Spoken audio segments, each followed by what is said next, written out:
What just happened in the NBA? Demarcus Cousins signed with the Golden State Warriors on the 2nd of July, well, 3rd of July, at 2 a.m. French time. Let's talk about that.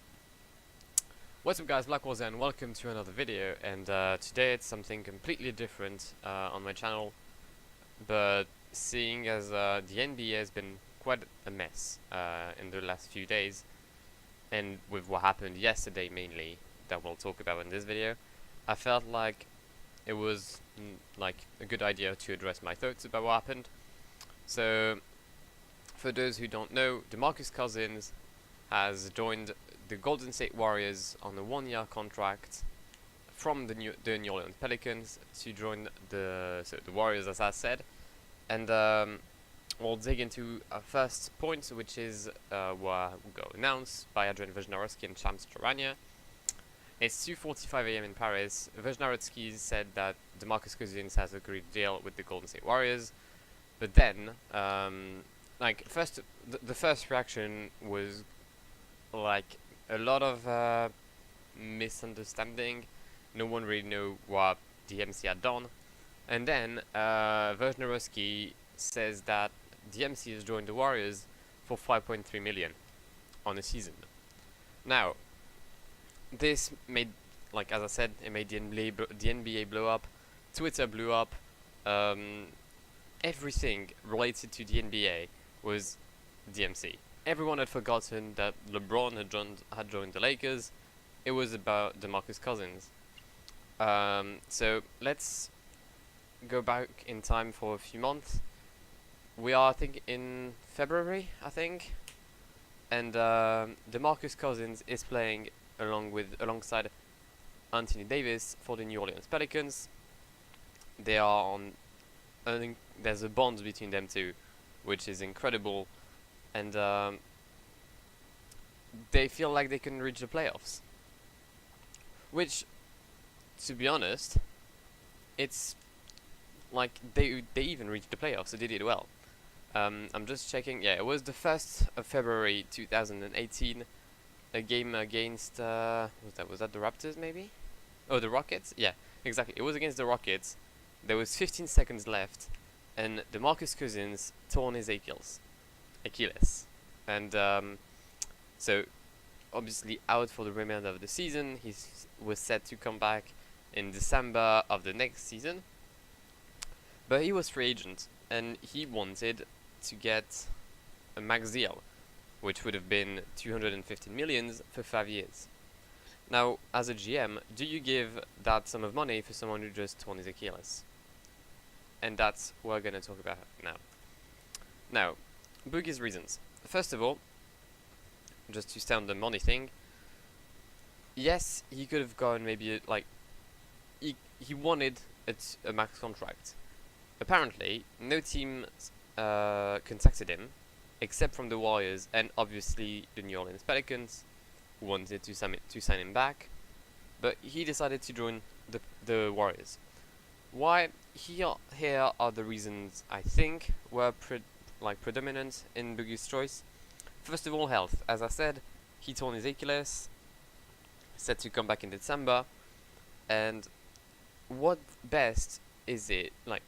Is there anything better than joining a team that's the reigning NBA champion? They don't exactly need you, but you can they want you on the team, and they will win even if you're not here. So you don't have the pressure of coming back too quickly from injury because your team needs you. He can be here, heal his wounds, heal his injury, come back even if it's February. I think the later, the better for him, because that means he'll have the time to just heal himself and come back eventually as strong as he could be. So that's the first thing. Second of all, and that's where we're going to come back on the money point of view, a lot of agents said it, a lot of players said it, this year's free agency is extremely poor for the contracts. We've seen the biggest contract, which is now the biggest, the best paid player on the NBA, is Chris Paul, with a 160 million contract over 4 years with the Houston Rockets, and the second big contract we've seen this year is obviously LeBron James going to the Lakers. But take a look at players like Trevor Ariza, who signed for 15 million for 1 year only with the Suns. You've got DeAndre Jordan, who signed for 1 year with the Mavs for 24 million, which was his last official year of contract with the Clippers. This year's free agency is extremely low on money, but the 2019 is set to be extremely rich. Hence why Boogie takes a 1 year contract. Now, he wants the money, but I think it's also good for him to like wait for 2019 for one reason. People didn't want to give him a max contract because of his injury. Fair enough. Now he has 1 season to prove them wrong and get his max contract in 2019, which could be even bigger than what he could have expected this summer. And obviously, as I said, as you can see on the points, a ring. Boogie had, I think he's like 27. He has never played a single minute in an NBA playoff game. Obviously, the Pels reached playoff this season, but he was injured. I don't think the Kings ever reached the playoffs when he was there, but I could be wrong, don't quote me on that. But that would surprise me. And when you're 27, well, and you're a player of Boogie's caliber. Like you're not, I don't know, you're not Nolan Noel, who's signed for a minimum contract with the KC, which is weird as well. But like you are arguably one of the top 3 centers in the league, and you're one of the like most bankable players. So the Warriors contact you, you're nearly guaranteed to get a ring. The only big team now against them, well, obviously Houston. I'm not considering LA quite yet. We'll see what happens in like this free agency and maybe the next one mainly. But you've got a ring. Just the roster of the Warriors. We'll talk about it in the next points. But it could be monster. It could be a monster. Speaking of, what are the Warriors' reasons?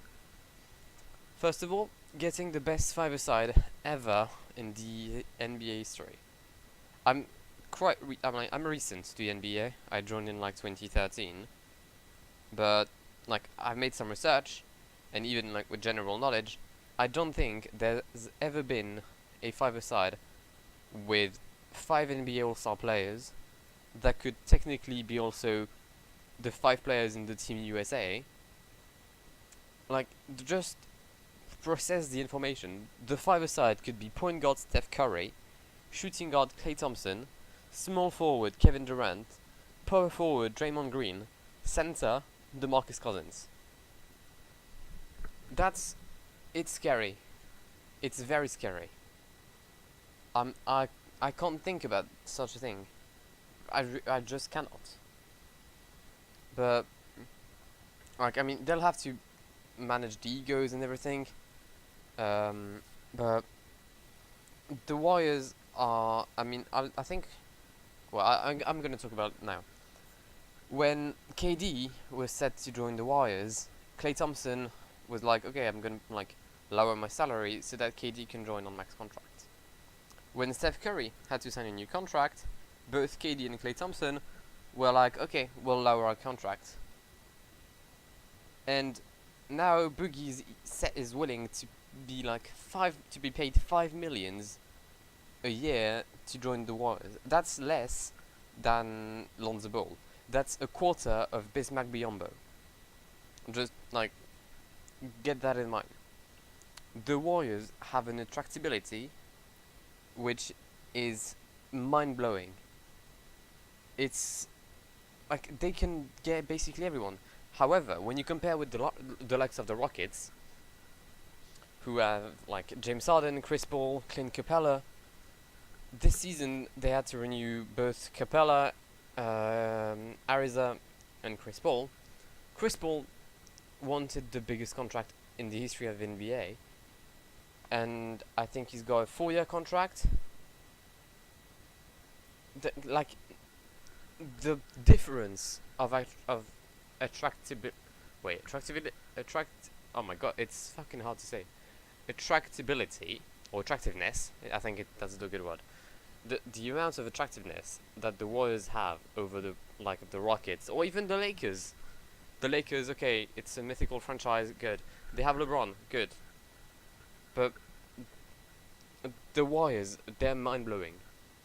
Next point, I mean, it's fairly easy.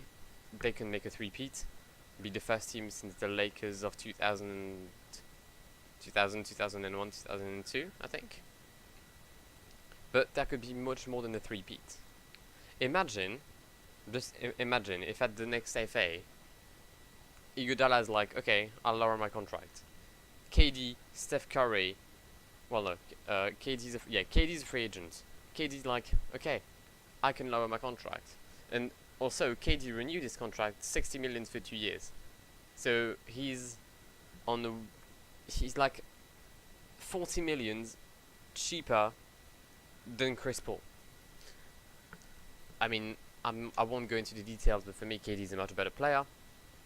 And finally, well, why would the Warriors not go for like Demarcus Cousins? They got rid in beginning of the day of JaVale McGee, which saddens some fans because it's JaVale, which led to them having like a 5.3 million mid-level exception. Sorry. I don't think anyone in their right mind thought that these 5.3 million could be exclusively reserved to DeMarcus Cousins. You can have for 5 million a full-time all-star center, proven, an absolute beast, liked by a lot of people until 2:30 a.m. But fuck me, like the NBA, you're broken. You're actually broken. And that leads to the final point. What does that mean for the NBA? The Western Conference overpowered. In the matter of 2 days, well 24 hours to be precise, because LeBron had joined the Lakers 24 hours ago. The Eastern Conference has lost LeBron James. And wait. Am I mistaking something here? Yeah, I am, because Nola isn't not in. Wait, my mind is fucked. Nola's playing at West. Okay, so as I said, they lost to LeBron James, but like they even the strongest team in the NBA gets one of the strongest player for 5 fucking millions. Like, I can't proceed such a thing. It doesn't make sense. It doesn't make a single ounce of sense. But like, I just want to come back on like one thing with Demarcus. I wanted to address it earlier, but I've forgotten. A lot of people gave him hate on Twitter, which I mean I can agree, I can understand. But even though I do not condone like the transfer, he's in the right mind to do it, first of all, and also I understand the move. I do understand the move. It makes sense. It makes fully sense to do such a move for Demarcus. But yeah, that was the point I want to say. Now LeBron, who joined the Lakers, like everyone forgot about it. Like, oh, LeBron joined the Lakers. It bombs everywhere. DeMarcus joins the Warriors. Alright, forgot about LeBron. He wanted DMC or Kawhi. It's looking very likely that he won't get either of them. He's probably gonna end up, I don't know, with like some weird player. Probably Ante Zuzic. I mean, he got Kentavious Caldwell-Pope signing back yesterday. He got JaVale McGee. He got Lance Stephenson. He got Rajon Rondo. 3 players that he doesn't like. Like Lance Stephenson and LeBron, we've seen at the playoffs between Indiana and Cleveland. I think LeBron has blocked JaVale McGee on every social media, and Rajon Rondo was once taken a picture with a T-shirt saying something like "fuck LeBron" or something like this. So I do not know what the Lakers management is doing. I do not know.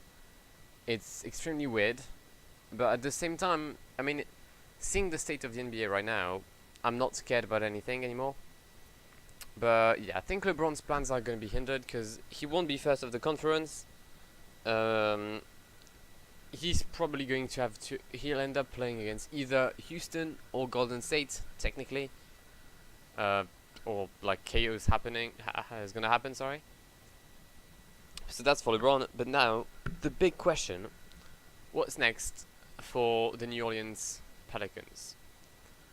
The Pels, I think, were like they came back strong from what happened in 2000 and I think it was 2011 with the the Chris Paul trade and like the veto of David Stern. Some of like people on Twitter even asked Adam Silver to veto the trade, but they've lost Rajon Rondo. They got Alfred Payton. I know who's the winner here, and that's definitely not the Pels. They lost DMC. They got Julius Randle. Again. They have Drew Holiday on an incredible contract, even though he had playoffs were incredible for him. But his contract is just no. You're not allowed to give such a contract to Drew Holiday. And now I feel for Anthony Davis, you know.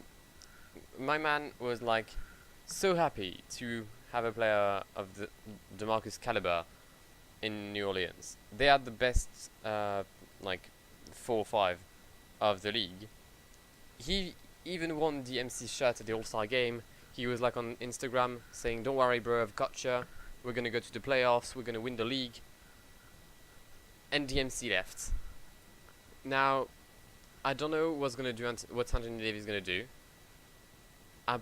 He's probably gonna end up leaving. The one team I could see him going to, but like if that happens, then I don't know. I'll stop watching the NBA. I'm gonna go to watching the Japan Basketball League or something like this. I could I could see him going to Boston. Danny Ainge being a mastermind, and just imagine Anthony Davis with Gordon Hayward, Kyrie Irving, even Jason Tatum if you can find a spot in the team.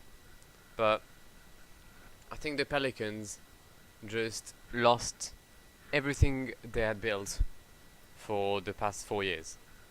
Let's say 3-4 years. But yeah, that was it for this video. I don't know if I'll upload it. Maybe I don't like it, I don't know.